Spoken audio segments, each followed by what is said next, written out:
మనకి సమాజంలో చాలామందికి అంటే ఇంట్లో నలుగురు ఉంటే నలుగురు మగవాళ్ళకి ఉండే సమస్య అదేంటండి అందరికీ కామన్ ఆ వయసుతో అంటే ఉంటుంది.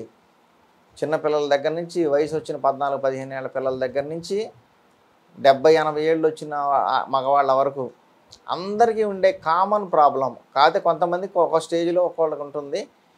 పెద్దవాళ్ళు కానీ ఏదైనా అవసరం తగ్గింది కాబట్టి వాళ్ళు కొంచెం సర్దుకొని పోవచ్చు. కానీ ఈ సమస్య అనేది ప్రతి ఒక్కళ్ళకి మగ పుట్టక పుట్టిన ప్రతి ఒక్కళ్ళకి ఇవాళ రేపు వస్తుంది. ఒకప్పుడు 40-50 ఏళ్ళు దాటితే కానీ వీక్నెస్ కనపడేది కాదు, సెక్స్కి పనికి రాకుండా పోయేవాళ్ళు. ఇప్పుడు అలా కాదు, 18 ఏళ్ళ పిల్లలు కూడా పనికి రాకుండా పోతున్నారు. దీనికి ఫస్ట్ రీజన్ ఏంటంటే పోర్న్ సైట్లు, చేతిలో స్మార్ట్ ఫోన్ రావటం, విపరీతంగా ఫోన్లు ఫోటోలు చూసుకోవడం, వీడియోలు చూసుకోవడము, హస్తప్రయోగం చేయటం. ఈ హస్తప్రయోగం అనేది ఎంత ఆనందంగా ఉంటుందో ఇప్పుడు ఫస్ట్లో చేసేవాళ్ళకి, తర్వాత పెళ్లి చేసుకోవాలంటే పారిపోయే పరిస్థితి ఉంటుంది. మన దగ్గరకు వచ్చిన వాళ్ళలో 18 ఏళ్ళు 20 ఏళ్ళ పిల్లలు కూడా వస్తారు. వచ్చి సార్ మీ కాళ్ళు పట్టుకుంటాను, మీరు నాకు ఇది ఎన్న సాల్వ్ చేయండి, లేదంటే నేను సూసైడ్ చేసుకుంటాను. ఎందుకు వస్తుంది ఈ పరిస్థితి అంటే, ఒకటి ఇదివరకు మేము చిన్నప్పుడు తిన్న లాంటి మంచి ఆహార పదార్థాలు తినట్లేదు. ఇంట్లో చేసుకొని పెడితే శుభ్రంగా తినరు, బయటికి వెళ్ళి తినాలి, మసాలాలు అన్నీ కావాలి. మంచి ఆహారం మన ఇంట్లోనే దొరుకుతుంది, మనం తయారు చేసుకుంటే మన శరీరానికి కావాల్సిన బలాన్ని ఇస్తుంది. బయట తినేవన్నీ నేలకి మాత్రమే రుచిస్తాయి, కడుపు నిండినట్టు ఉంటుంది, కానీ ఏ విధమైన ఉపయోగం శరీరానికి ఉండదు. ఆ ఫుడ్లు వల్ల నరాల వ్యవస్థ ఫస్ట్ దెబ్బతినేది నర్వస్ సిస్టమ్. ఈ నర్వస్ సిస్టమ్ డ్యామేజ్ అవుతుంది ఫుడ్ వల్ల. అయితే వీళ్ళు చేసే పనులు, హస్తప్రయోగాలు, పోర్న్ సైట్లు చూడటం, వీటి వల్ల వాళ్ళకి బాగా నరాలు ఎఫెక్ట్ అయిపోయి రేపొద్దున అమ్మాయిని చూస్తే కూడా ఎటువంటి ఫీలింగ్స్ రాని పరిస్థితికి మానసికంగా కొద్దివాళ్ళు అయిపోతున్నారు. ఈ మానసిక నపుంసకత్వం అనేది రావడానికి అసలు రీజను పోర్న్ సైట్లు చూడటము, హస్తప్రయోగం చేయటం. తర్వాత రేపు అందమైన భార్య వచ్చినా కూడా అమ్మాయిని చూస్తే కూడా ఫీలింగ్స్ రావు. ఇలాంటి పరిస్థితికి దిగజారిపోతున్నారు. కారణం ఈ రెండు అలవాట్లు, హస్తప్రయోగం చేయటము, అలాగే పోర్న్ సైట్లు చూడటం. ఈ రెండు ఫస్ట్ ఆపేయాలి. ఎవరికైనా సమస్య తగ్గాలంటే ఇది ఆగిపోవాలి. లేదంటే రేపు పెళ్లి చేస్తామంటే ఇంట్లో వాళ్ళు నువ్వు ఉద్యోగం పేరుతోనో ఇంకో పేరుతో ఊరొదిలి పారిపోవాలి. అందువల్ల నేను చెప్పిన మూలికలకు వాడుకుంటే కూడా మీకు సమస్య తొలగిపోతుంది. లేదు నా దగ్గరకు వచ్చిన తగ్గిస్తాను.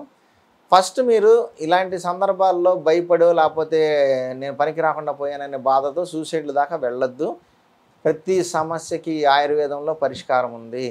ఇవాళ తగ్గందంటూ లేదు. ఆయుర్వేదంలో చేసేవాళ్ళు కరెక్ట్గా దాని మీద కాన్సన్ట్రేషన్ చేసి వైద్యంలో చాలా ఉన్నాయి. అన్నీ బయటికి తీసుకొని రాగలిగితే గ్రంథాల్లో కానీ ఋషుల దగ్గర కానీ చాలా వైద్యాలు ఉన్నాయి. వాటిని బయటికి తీసుకొని రాగలిగితే తగ్గని రోగం అంటూ భూమి మీద లేదు. ఎందుకంటే మనం తినే ఆహారంలో లోపాల వల్ల, ఆహారంలో వచ్చే కొన్ని కెమికల్స్ వల్ల ఏదైనా కానీ జబ్బులు వస్తున్నాయి. ఆ జబ్బులకి మళ్ళీ ఆహారంలోంచి అంటే చెట్లలో నుంచే మందు రావాలి. కాబట్టి ఈ ఆయుర్వేదాన్ని నమ్ముకోండి. ఆయుర్వేదంలో మంచి మందులు ఉన్నాయి. ఇప్పుడు నేను చెప్పిన ఈ హెచ్ఐవి సమస్యకు కూడా ఆయుర్వేదంలో అద్భుతమైన మందులు ఉన్నాయి. మొన్న మధ్య రీసెంట్గా నేను చూశాను సోషల్ మీడియాలో, ఈజిప్ట్లో ఒక పిరమిడ్ మీద ఒక మొక్క చెక్కి ఉంది. కింద అన్నీ కూడా హెచ్ఐవి లక్షణాలు రాసి ఉన్నాయి. ఆ మొక్క పేరు మాత్రం లేదు. ఆ మొక్క ఏంటనేది సైంటిస్టులు పరిశోధనలో ఉన్నారు. ఇలాంటి రీసెర్చ్ వరల్డ్ వైడ్ నడుస్తుంది. మూలికల మీదే చేస్తున్నారు. ఎంత అభివృద్ధి చెందిన దేశాలు కూడా ఇవాళ ఆయుర్వేదం మీదే కాన్సన్ట్రేషన్ చేసి మనకి పరిష్కారాలు ఆయుర్వేదంలో దొరుకుతాయని ఆయుర్వేదంలోనే చేస్తున్నారు. మనకి ఇప్పుడు ఈ సెక్స్ సమస్య గురించి మనం వివరంగా మాట్లాడుకుంటే జరుగుతున్నది సమాజంలో ఇదే సమస్య ఎక్కువ నలుగుతుంది. విడాకులకి ఎక్కువ మంది కోర్టుకు వెళ్తున్నారంటే రీజన్ కూడా ఇదే. కానీ వాళ్ళు చెప్పే రీజన్స్ వేరే ఉంటాయి. ఇది అని చెప్పలేకపోతున్నారు ఇంకా పూర్తిగా. కొద్దిగా ఈ మధ్య చెప్తున్నారు దీనికి సమస్యగా ఉంది మాకు వద్దని చెప్పేసి. కొంతమంది మ్యూచువల్గా విడిపోతున్నారు. కొంతమంది మాకే ఫోన్లు చేసి లేడీస్ కూడా మాకు ఇట్లా సమస్య ఉందని మందులు అడుగుతున్నారు. కొన్ని చేస్తున్నాం. అలాగే లేడీస్ తొందరపడుతున్నారు. ఇప్పుడు వెయిట్ చేయట్లేదు. మందులు వాడుతున్నాడుగా చూద్దాంలే కొన్నాళ్ళు బాగుపడతాడేమో అని ఆలోచించి ఆగట్లేదు. ఇదివరకు రోజుల్లో వెయిట్ చేసేవాళ్ళు. ఇప్పుడు ఎమ్మటే విడాకులకి వెళ్ళిపోతున్నారు. సో ఈ ప్రాబ్లం ఎక్కువగా ఉంది మగవాళ్ళకే ఎక్కువగా ఉంది కాబట్టి. కాకపోతే ఎవరి రీజన్స్ వాళ్ళకు ఉంటాయి. ఒకటి మగవాళ్ళకి కారణం వాళ్ళందరూ వాళ్ళేం చెడగొట్టుకోరు. ఆహారం సరిగ్గా లేదు, ఫుడ్ సరిగ్గా ఉండట్లేదు, ఒంటికి పట్టట్లేదు. ఇంకో సమస్య, తింటారు కొంతమంది బాగా తింటారు కానీ ఒక్కటి కూడా ఒంటికి పట్టదు. ఓ 10% ఏదో కొద్దిగా శరీరం పీల్చుకుంటుంది, మిగతా ఒంటికి పట్టకుండా వెళ్ళిపోతుంది. దీని రీజన్స్ ఏంటంటే ఫుడ్లో ఉన్న కెమికల్స్ని చూసి భయపడి బాడీ అబ్జర్వ్ చేసుకోవట్లేదు. సో ఇదొక రీజన్ వల్ల నర్వస్ సిస్టమ్ వీక్ అయిపోతుంది. రెండోది టెన్షన్స్. అమ్మాయికి ఏముందండి, చదువు అయిపోగానే జాబ్ చేయగలిగితే చేస్తుంది, లేదంటే పెళ్లి చేసి పంపిస్తే మగవాడే భరించాలి, పోషించాలి. కాబట్టి మగవాడికి టెన్షన్స్ ఎక్కువైపోయినాయి. ఇంట్లో ఇబ్బంది లేకుండా ఫ్యామిలీని నడుపుకోవాలి కాబట్టి వాడి జాబ్ టెన్షన్స్, జాబ్ వచ్చిన తర్వాత జాబ్లో టెన్షన్స్, అలాగే టార్గెట్ టెన్షన్స్, అలాగే కొన్ని సాఫ్ట్వేర్ జాబ్స్ లాంటి వాళ్ళు ల్యాప్టాప్ ఒళ్ళో పెట్టుకొని కూర్చోవడం, పద్దాకల సిస్టమ్ ముందు పనిచేయటం, ఈ రేడియేషన్స్ల మధ్యలో బతకడం, ఈ రీజన్స్ వల్ల ఈవెన్ పొలాల్లో పనిచేసే రైతులు కూడా అసలు వాళ్ళకేంటండి టెన్షను, వాళ్ళకేమన్నా ప్రాబ్లమ్స్ ఉన్నాయా? వాళ్ళకి టెన్షన్స్ లేవు, జాబ్ టార్గెట్లు లేవు, ఏమీ లేవు. పంట పండించుకుంటాడు, పొద్దున్నే పొలంలో పని చేస్తాడు, తిని ఇంటికి పోతాడు, మళ్ళీ సాయంత్రం హాయిగా నిద్రపోతాడు. అలాంటి పరిస్థితుల్లో ఉండాల్సిన రైతులు కూడా, అది కూడా యువ రైతులు, కుర్రోళ్ళేమండి, ముసలోళ్ళు కూడా కాదు, వయసు మంచి 20 ఏళ్ళు 30 ఏళ్ళ మధ్యలో ఉన్నవాళ్ళు కూడా ఇదే సమస్యను ఫోన్ చేస్తున్నారు. రీజన్ ఏంటంటే ఇదివరకు లాంటి పూర్వకాలంలో మన తాతల కాలంలోంచి మేము కూడా తిన్నాం, అలాంటి బలమైన తిండి లేదు. పోనీ నెయ్యి తింటే మంచిదని చెప్పి నెయ్యి తిందామని పోతేనేమో కల్తీ నెయ్యి, అలాగే కూరగాయలు మంచివి అని చెప్తేనేమో కూరగాయలు తిందామని పోతే పురుగు మందులు వేసి పెంచుతున్నారు. ఈవెన్ మినరల్ వాటర్, మామూలు వాటర్ రుచించట్లా, అసలు గ్రౌండ్ వాటర్ని మించింది లేనే లేదు. జనాలకి మామూలు వాటర్ రుచించట్లా, మినరల్ వాటర్ తగిలితేనే అబ్బా మేము తాగామన్న ఫీలింగ్ వాళ్ళకి కలుగుతుంది. కానీ ఇవన్నీ శరీరంలోకి వెళ్ళిపోయి మన నర్వస్ సిస్టమ్ డ్యామేజ్ అవుతుంది. కెమికల్స్ వల్ల లివర్ డ్యామేజ్ అయ్యి రకరకాల సమస్యలు, అరుగుదల సమస్యలు, తినదు ఒంటికి పట్టకపోవడం, ఫ్రీ మోషన్ కాదు. ఫ్రీ మోషన్ కాకపోతే ఆటోమేటిక్గా వాతం పెరిగిపోయి నరాల వ్యవస్థ కుప్పగొలిపోతుంది. కొన్నాళ్ళకి అది మరీ సివియర్గా అయితే పక్షవాతాల్లోకి వాడు దిగుతుంది. రీజన్ ఎక్కడుంది? మనం తినే ఆహారాలు చూసుకొని తినాలి, మంచి ఫుడ్ తినాలి. మనం ఎటు పంట దగ్గర మనం కంట్రోల్ చేయలేము. మన దగ్గరకు వచ్చిన దాన్ని కూడా కాస్త మంచిగా శుభ్రంగా క్లీన్ చేసుకోవడం, ఉప్పేసి ఒక అరగంట నీళ్ళలో పెట్టి క్లీన్ చేసుకోవడం, ఇలాంటి కొన్ని పాటించడం వల్ల తక్కువ కెమికల్స్ మన బాడీలోకి పంపించగలుగుతాం. అలాగే తినే ఆహారంలో ఇప్పుడు చూడండి, మినప సున్నుండలు మంచివి, నరాల బలానికి చాలా మంచివి. కానీ ఎవరు చేస్తున్నారు ఇళ్లలో? ఇప్పుడు సున్నుండలు తిందామని బయట పోయి తింటేనేమో మైదాతో చేస్తున్నారు. సో ఇలాంటి వాటి వల్ల కొంత నాలెడ్జ్ వచ్చి మంచి ఆహారం తీసుకుందామన్న ఆహారంలో ఇలాంటి కల్తీలు, ఒరిజినల్గా ఏమేయాలో వేయట్లేదు. ఇదివరకు చపాతీలు గోధుమలతో చేసేవాళ్ళు, పూరీలు చపాతీలు, ఇప్పుడు ఏం చేస్తున్నారు? మైదాతో చేస్తున్నారు. మైదా తింటే ఆటోమేటిక్గా వ్యవస్థ దెబ్బతింటుంది.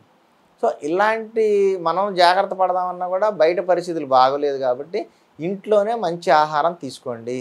గోధుమలు తెప్పించి పట్టించుకొని హ్యాపీగా, పిండి కూడా కొనుక్కోవద్దు, గోధుమలు పట్టించుకోండి, మంచి రొట్టె చేయించుకోండి, లేకపోతే జొన్నలు చేయించుకోండి, సిరిధాన్యాలు వాడుకోండి. నర్వస్ సిస్టమ్ చాలా బాగుంటుంది. అలాగే మీ బోన్స్ కానీ నర్వ్స్ కానీ స్ట్రాంగ్గా ఉన్నప్పుడు ఆటోమేటిక్గా యాక్టివేషన్ ఉంటుంది. ఎప్పుడైతే మీకు మనసులో ఫీలింగ్ కలిగిందో, ఒక అమ్మాయిని చూస్తే లేకపోతే అమ్మాయికి అబ్బాయిని చూస్తూ ఆటోమేటిక్గా బ్లడ్ సర్క్యులేషన్ వచ్చేస్తుంది, హార్ట్ కరెక్ట్గా పనిచేస్తుంది. వీటన్నిటిని మనం కాపాడుకోవాలంటే మంచి ఆహారం తీసుకోవాలి. అలాగే 1 గంట డైలీ ఎక్సర్సైజ్ అనేది కంపల్సరీ. అది మీరు ఇష్టం వచ్చింది చేయండి, వాకింగ్ చేయండి, స్కిప్పింగ్ చేయండి, రన్నింగ్ చేయండి, లేకపోతే షటిల్ ఆడండి, ఏదైనా కానీ 1 గంట సేపు ఒంటికి చెమట పట్టే విధంగా వ్యాయామం, ఎక్సర్సైజెస్ చేస్తే మీ నర్వస్ సిస్టమ్ బాగుంటుంది. బోన్స్ కూడా దానికి యాక్టివిటీ తక్కువగా ఉండి ఎప్పుడు కూర్చుని ఉండే వాళ్ళకి బోన్స్ వీక్ అయిపోతాయి. అదే బోన్స్కి మనం పని పెట్టామనుకోండి, యాక్టివిటీ బాగుంది, ఫిజికల్ యాక్టివిటీ, బోన్స్ స్ట్రాంగ్గా తయారవుతాయి. కాబట్టి మనం బోన్స్ని కాపాడుకోవాలంటే physical activity compulsory. So nervous system, bone system మనం పర్ఫెక్ట్గా పనిచేయాలని మనం చూసుకోవాలనుకుంటే, మనకు అవి బాగా ఉపయోగపడే విధంగా తయారు చేసుకోవాలనుకుంటే మంచి ఫుడ్ తీసుకోవాలి. ఒంటికి 1 అవర్ ఏదైనా ఎక్సర్సైజ్ చేయాలి. చెడు అలవాట్ల దగ్గరికి వెళ్ళకండి. ఇప్పుడు అందరికీ ఫ్యాషన్ అయిపోయింది ఏంటంటే సిగరెట్లు, గుట్కాలు, మందు, వీటితో పాటు ఈ కూల్ డ్రింకులు, బేకరీ. ఈ బేకరీ అనేది ఒక రోగాల పుట్ట, అందులో ఏం తిన్నా రోగాలు వస్తాయి. సో ఇవన్నీ కూడా తగ్గించేసుకోండి. అవి ఫ్యాషన్ వస్తువులు మనకు వద్దు. మన ఆహారం ఎందుకు తీసుకుంటాం? శరీరం బాగుండాలి, ఆరోగ్యంగా ఉండాలి, మనకు పుష్టిగా ఉండాలి, దీనికోసం తీసుకోవాలి ఆహారాన్ని. అంతేగాని రుచి కోసము లేకపోతే ఫ్యాషన్గా ఉంటుందని ఫ్యాషన్ ఫుడ్స్, బేకరీలు, పిజ్జాలు వీటి జోలికి వెళ్ళకండి. మంచి ఫుడ్ తీసుకోండి. కూరగాయలు కూడా శుభ్రంగా ఉప్పు నీళ్ళల్లో ఒక అరగంట పావుగంట నానబెట్టుకొని కడుక్కొని కూరగాయలు వండే విధానం చేసుకోండి. కెమికల్స్ తగ్గిపోతాయి. మంచి ఆహారం నాన్ వెజ్ కూడా తినొచ్చు. నేను చెప్పిన సిస్టమ్స్ ఫాలో అవ్వండి. మంచిగా ఫుడ్ తినండి, ఎక్సర్సైజ్ చేసుకోండి. మీకు నర్వస్ సిస్టమ్ డౌన్ కాకుండా ఉంటుంది.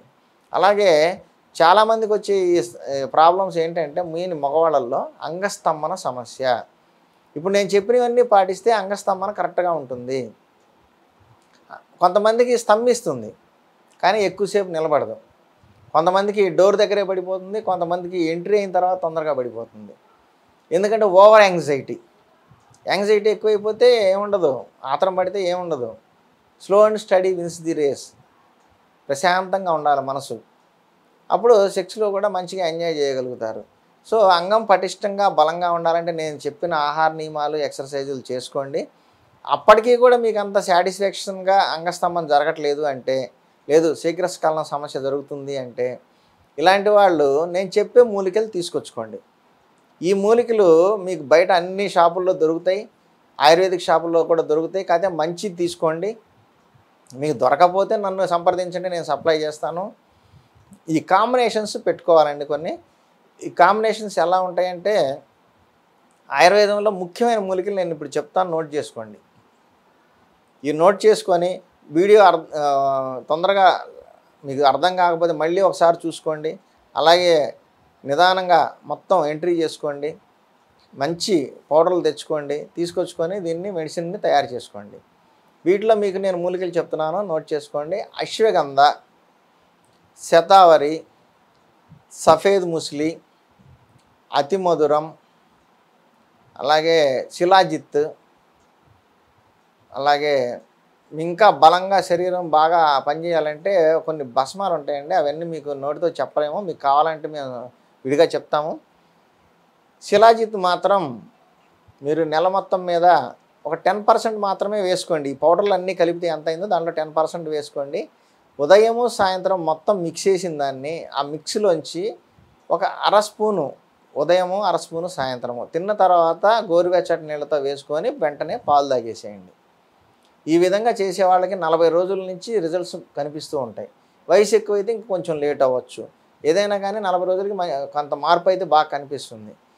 ఇంకా స్పీడప్ చేసే మెడిసిన్స్ ఉంటాయి, కానీ అవన్నీ మీకు మేము ఇక్కడ పబ్లిక్లో చెప్పేవి కాదు. మంచి మెడిసిన్స్ ఉన్నాయి ఇంకా స్పీడ్గా చేసేవి, చాలా ఫాస్ట్గా పనిచేసేవి కూడా ఉంటాయి భస్మాల విధానంలో.